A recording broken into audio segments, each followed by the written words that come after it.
Olá, paz do Senhor Jesus. Quero compartilhar a palavra do Senhor que está em Marcos 8, a partir do versículo 31, que fala da ressurreição. Jesus prediz a sua morte e ressurreição. E já começou a ensinar-lhe que importava que o Filho do Homem padecesse muito e que fosse rejeitado pelos anciãos e príncipes dos sacerdotes e pelos escribas e que fosse morto, mas que depois de 3 dias ressuscitaria. E dizia abertamente esta palavra. E Pedro o tomou à parte e começou a repreendê-lo. Mas ele, virando-se e olhando para os seus discípulos, repreendeu a Pedro, dizendo: Retira-te diante de mim, Satanás, porque não compreendes as coisas que são de Deus, mas as que são dos homens. E chamado a si a multidão, com os seus discípulos, disse-lhe: Se alguém quiser vir após mim, negue-se a si mesmo e tome a sua cruz e siga-me, porque qualquer que quiser salvar sua vida, perdê-la-á. Mas qualquer que perder a sua vida por amor de mim e do Evangelho, este a salvará. Pois que aproveita o homem ganhar todo o mundo e perder a sua alma? Ou que daria o homem pelo resgate de sua alma? Porquanto qualquer que entra entre esta geração adultera é pecador, e envergonhar de mim e das minhas palavras. Também o Filho do Homem se envergonhará dele, quando vier na glória de seu Pai com os seus anjos. Louvado seja o nome do Senhor, né? Aqui essa palavra aqui, Jesus está, pregando, na sinagoga, e ele está falando esse capítulo 8, vem falando da segunda multiplicação dos pães que Jesus fez, Os fariseus pedindo um sinal, acrescentando o fermento, E a confissão de Pedro, Porque todos o chama de João Batista. E Jesus pergunta para Pedro, E tu, que achas que sou, E Pedro responde que tu és o Cristo. Realmente, verdadeiramente, Pedro reconhece que Jesus é o Cristo, Aquele que viria, Aquele que o profeta Isaías falou, Que viria. E aqui para a nossa meditação, vamos meditar, que tem um subtítulo aqui na minha Bíblia: qual é o valor? Qual é o seu valor? Qual é o seu valor? Qual o nosso valor? Veja bem aqui que o escritor aqui, ele descreveu assim, em quantitativo, o valor do ser humano, da matéria do ser humano, não do ser humano, em si, mas da matéria que nós somos formados, de barro, O Senhor nos criou do barro. Ele é o oleiro, Ele que fez esse corpinho lindo que nós temos, essa aparência, Porque Ele nos criou a sua imagem e semelhança, Nós somos a imagem e semelhança de Cristo, então nós temos que cuidar do nosso corpo, Que é o templo do Espírito Santo, onde Deus habita, o Espírito Santo habita em nós, Louvado seja o nome do Senhor. E quando Ele estava em vida, em vida física, ele andava com os seus discípulos, Agora ele é um espírito, ele anda conosco, dentro de nós, ele habita no nosso coração, porque ele é um espírito, Um espírito de luz, um espírito iluminado. Ele é o Senhor da nossa vida, ele é o Todo-Poderoso, Ele é aquele que nos tirou do lamaçal do pecado, que nos comprou com preço de sangue. Louvado seja o nome do Senhor. Quem daria, a sua vida por um ser humano? A mãe num desespero, um pai, um filho, Ele até se joga na frente para se fazer de escudo para defender o pai e a sua mãe, né? E ele é um pai amoroso, um pai que deu a sua própria vida pela uma humanidade caída, né? Porque ele acreditou em mim, acreditou em você.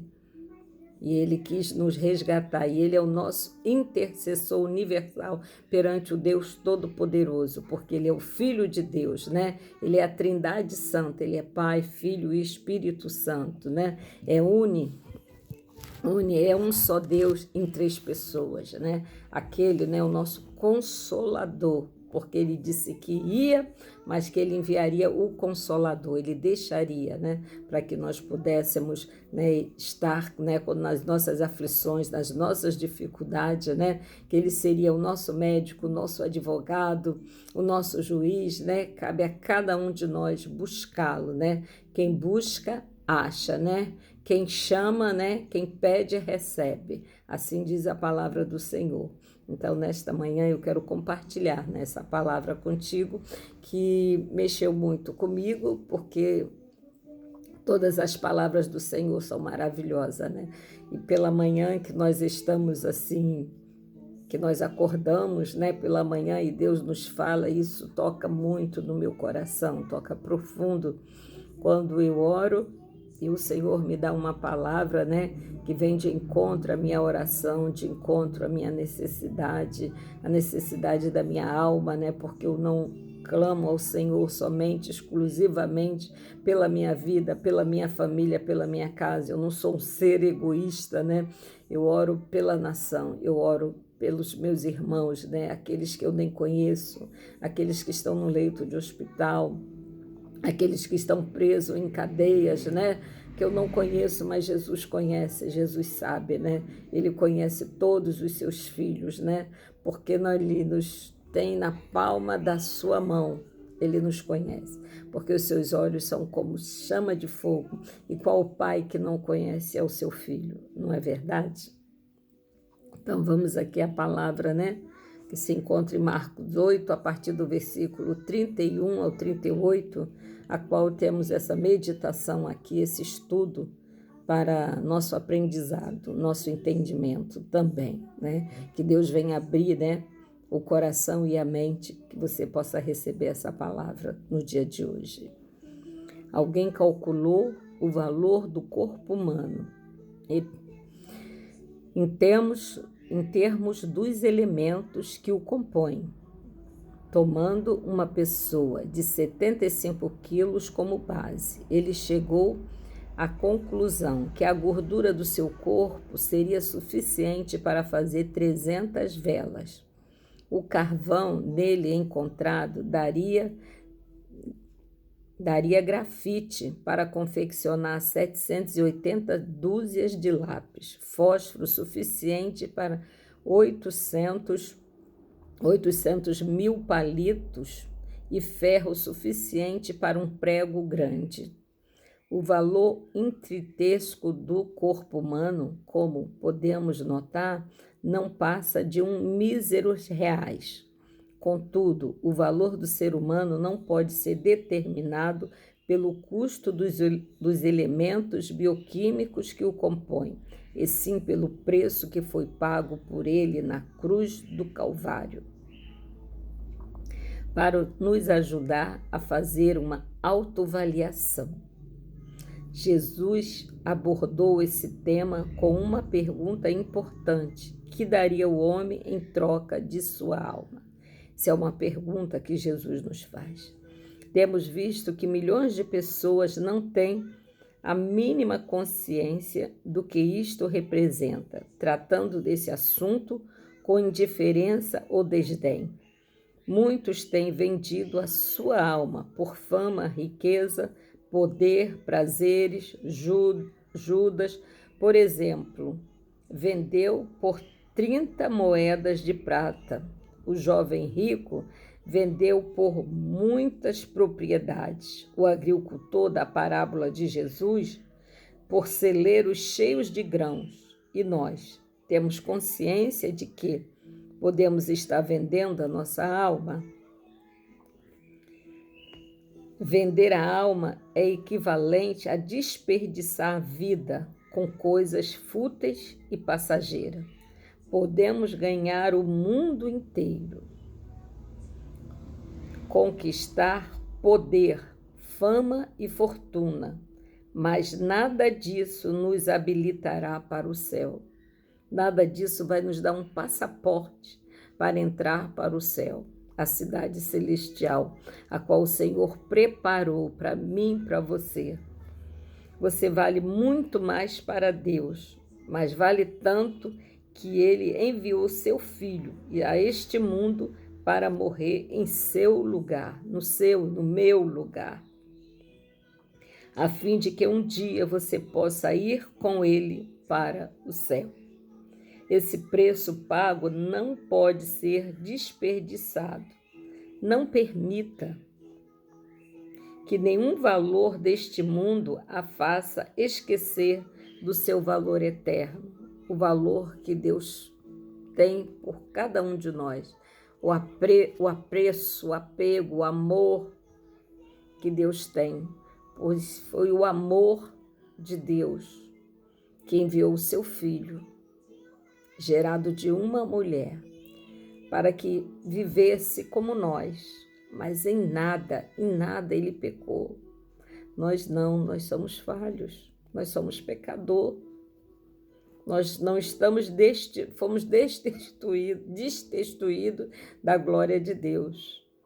Mas a misericórdia do Senhor não tem fim. A misericórdia de Deus é a causa de nós não sermos consumidos, porque nós somos falhos, pecadores, pó e cinza. Aleluia! Mas é a graça do Senhor que nos chama, é a graça de Deus que nos atrai à sua presença, que nos atrai para próximo dEle, para estar com Ele, desejar estar com Ele. Eu nunca vi mesmo, né?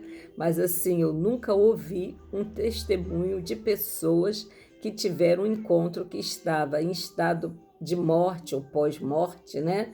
Estado de coma, né? Porque quando você está em coma, você está ou um coma induzido, né? Você está como, né? Seu coração, né? Suas funções, seu pulmão, tudo está funcionando, mas sua mente está adormecida, como se tivesse morto.